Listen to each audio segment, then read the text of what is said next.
Hello friends, welcome back to my YouTube channel Cure Physical Study. आज का हमारा topic है parts of a young growing bone या फिर parts of a young bone. First आती है इपिफाइसिस। इपिफाइसिस क्या है? इंटोली बोन्स या फिर the ends and tips of a bone is epiphysis filled with spongy bone which contain red bone marrow. Epiphysis में क्या प्रेजेंट है? Spongy bone. Spongy bone present होती है जिसको कैंसलस बोन भी कहते हैं। स्पॉन्जी बोन के अंदर में क्या प्रेजेंट होती है? रेड बोन मेरो। सो रेड बोन मेरो का क्या फंक्शन होती है?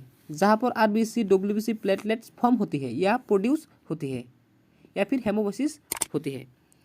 नंबर 2 आती है डायफाइसिस। डायफाइसिस क्या है? बोन का जो बीच वाला पोर्शन है वो डायफाइसिस होती है।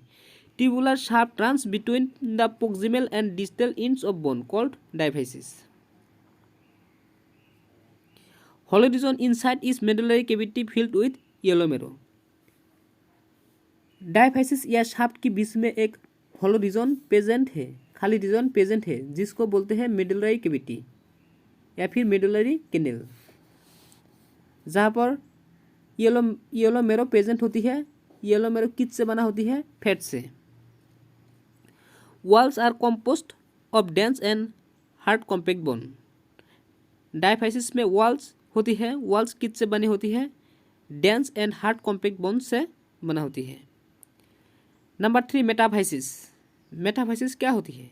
The epiphyseal ends of a diaphysis are called metaphysis. Epiphysis and diaphysis जहाँ पर मिलता है उसको बोलते हैं मेटाफाइसिस। सो फ्रेंड्स, मेटाफाइसिस क्या है? नैरो एरिया है जहाँ पर इपिफिजियल प्लेट प्रेजेंट होती है। It is also called as growth plate. अब इपिफिजियल प्लेट का क्या फंक्शन होती है? जो भी ग्रोइंग बोन्स होती है, जो ग्रो कर रही होती है, वहाँ पर इपिफिजियल प्लेट प्रेजेंट होती है। जब बोन फुल्ली ओसिफाई हो जाती है या फिर फुल्ली ग्रोइंग हो जाती है तब इपिफिजियल प्लेट वो इपिफिजियल लाइन में कन्वर्ट हो जाती है। इपिफिजियल प्लेट जो है वो हाइलिन कार्टिलेज से बनी होती है और फिर इपिफिजियल लाइन जो है वो ओसेस टिश्यू से बनी होती है या फिर बोन टिश्यू से बनी होती है। नंबर 4 epiphyseal plates. Epiphyseal plates of cartilage separates epiphysis from metaphysis. Epiphyseal plate क्या होती है? Epiphyseal plate epiphysis and metaphysis को सेपरेट करती है।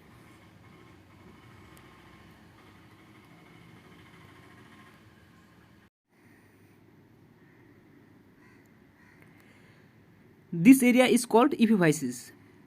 The ends and tips of a bone is epiphysis. Epiphysis में क्या प्रेजेंट होती है?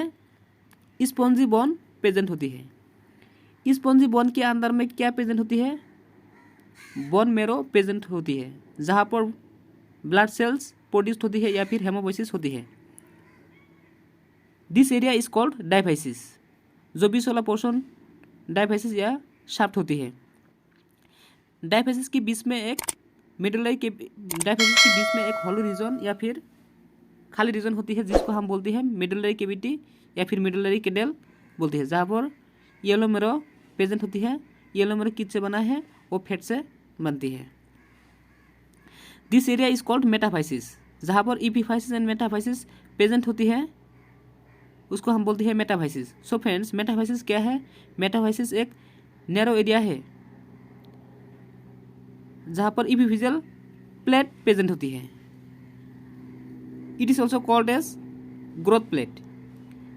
अब इपिफिजियल प्लेट क्या होती है? Epiphyseal plate separates the epiphysis from metaphysis. Compact bone. The walls are composed of hard compact bone. Cancellous bone is also known as spongy bone.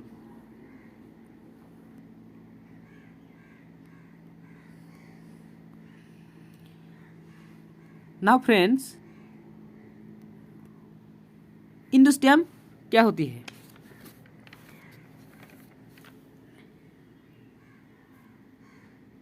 हम diaphysis के बीच में एक मिडल कैविटी पोरिथी, यहाँ पर एक लेयर प्रेजेंट होती है, वो क्या होती है? मेम्ब्रेनस लाइन होती है, जिसको बोलती है इंडोस्टियम। इंडोस्टियम क्या होती है? इंडोस्टियम में क्या होती है? Bone growth, repair and remodelling होती है। Bone growth, repair and remodelling यहाँ पर इसलिए होती है क्योंकि यहाँ पर सेल्स प्रेजेंट होती है, ओस्टियोब्लास्ट, ओस्टियोक्लास्ट, ओस्टियोसाइट्स प्रेजेंट होती है, इसलिए यहाँ पर bone growth, repair and remodelling होती है। नाउ फ्रेंड्स, पेरियोस्टियम क्या होती है? Outer surface of the bone is covered with fibrous membrane called periosteum, जहाँ पर contain blood vessels, nerve, lymphatic vessels, टेंडोन्स and ligament attached है, यहाँ पर अटैच्ड होती है। ये जो पेरियोस्टियम है वो पूरी बोन में प्रेजेंट होती है, लेकिन कहाँ पर प्रेजेंट नहीं है? वो इंस में प्रेजेंट नहीं है। इंस में पेरियोस्टियम प्रेजेंट नहीं है, लेकिन इंस में आर्टिकुलर कार्टिलेज प्रेजेंट होती है। अब आर्टिकुलर कार्टिलेज का काम क्या होती है? व्हेन टू बोन्स मीट, जब दो बोन मिलती है तो वहाँ पर आर्टिकुलर कार्टिलेज या फिर हाइलिन कार्टिलेज प्रेजेंट होती है, जो कि जॉइंट या फिर मूवमेंट को सपोर्ट करती है।